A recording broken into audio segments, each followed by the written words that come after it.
مولاي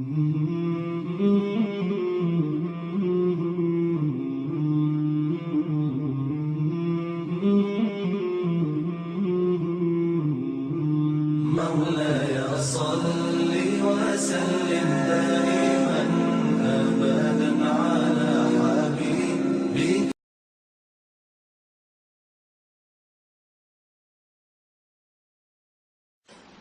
کی بات جو تیرے اپنے کان نہ سنے، جو تیرے کان بھی نہ سنے، اخفا تیرا رب وہ بھی سن لیتا ہے.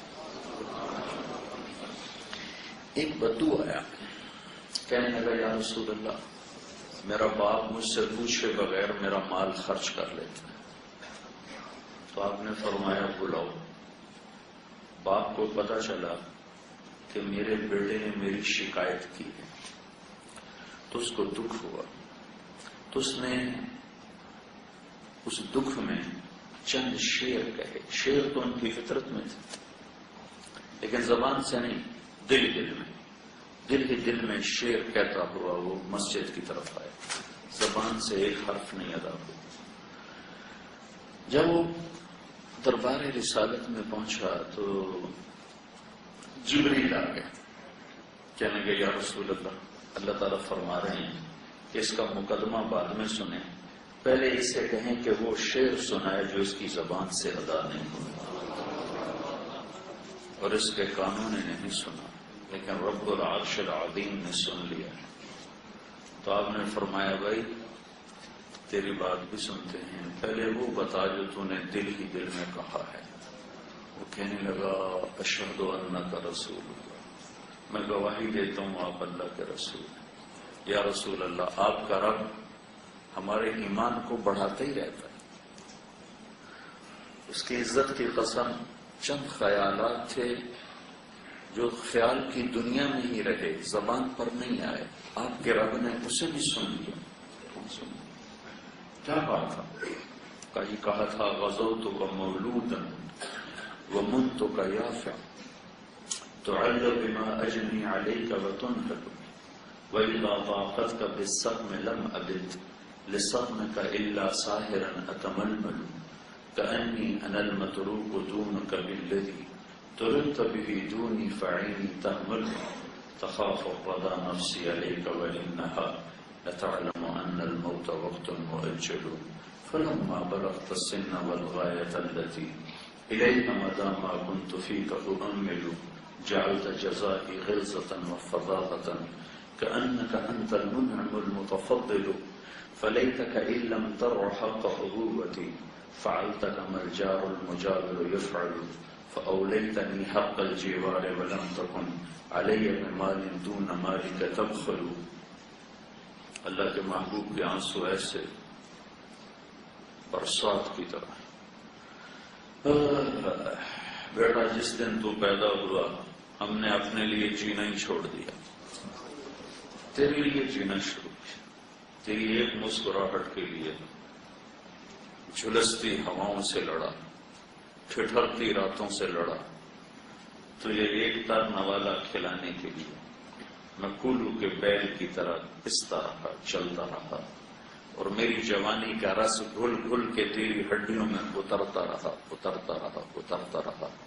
تو بیمار ہوا تو اس سے زیادہ بیمار میں ہو جاتا تھا، تو روتا تھا تو اس سے زیادہ میں روتا تھا، تجھے نیند نہیں آتی تھی تو اس سے زیادہ میں تڑپتا تھا. تیری ایک مسکراہٹ دیکھنے کے لیے ساری ساری رات کام کرتا رہا. اور تیری بیماری ٹہلا دیتی، ہلا دیتی، کہیں مر نہ جائے. کبھی تیری ماں پیرا دیتی، کبھی میں پیرا دیتا کہ کہیں مر نہ جائے. حالانکہ موت تو مقدر ہے، لیکن تیری محبت نے ہمیں پاگل کر دیا، دیوانہ کر دیا، اور ہم تیرے لیے جیتے رہے. اس آس پر جیے کہ تو جوان ہوگا، ہم بوڑھے ہوں گے، تو جیسے ہم تیری انگلی پکڑ کے چلے تو ہماری انگلی پکڑ کے چلے گا. جیسے ہم نے تجھے کھلایا تو ہمیں کھلائے گا. دیکھیں فلما ترعرعت، جب تیرے اندر جوانی کی لہریں دوڑی، میری ساری جوانی وہ گھل گھل کے تیرے اندر اتر گئی، تو ایک سرسبز درخت بنا اور میرے اوپر خزاں آ گئی.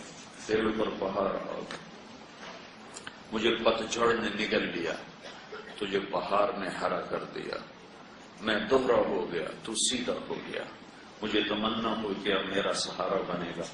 ایک دم تیری نظریں پلٹ گئیں اور تو ایسے ہو گیا جیسے میں تیرا باپ ہی نہیں لگتا، جیسے میں تیرا کچھ لگتا ہی نہیں، اور تیری آنکھیں ماتھے پر چڑھ گئیں اور تو ایسے بات کرنے لگا جیسے میں نوکر ہوں۔ تو میں نے اپنی 30 سالہ زندگی کو جھٹلا کر کہا کہ نہیں، غالباً میں اس کا باپ نہیں، میں اس کا شاید خادم ہوں، چونکہ باپ سے تو اولاد ایسے بات نہیں کیا کرتی۔ اللہ کے نبی کو رو رو کے برا حال ہو۔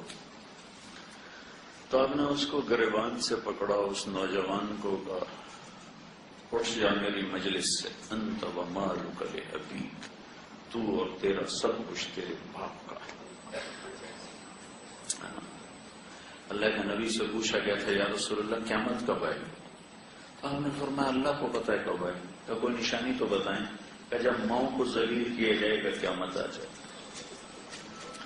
اس لیے آپ نے اپنی اس تمنا کا اظہار کیا، کاش میری ماں زندہ ہوتی، میری ماں زندہ ہوتی اور میں عشاء کی نماز کے مصلی پہ کھڑا ہوتا اور سورۃ فاتحہ شروع کر چکا ہوتا، اور ادھر سے میری ماں مجھے پکارتی بیٹا محمد، تو میں ماں کی خاطر نماز توڑ دیتا اور میں کہتا لبیک یا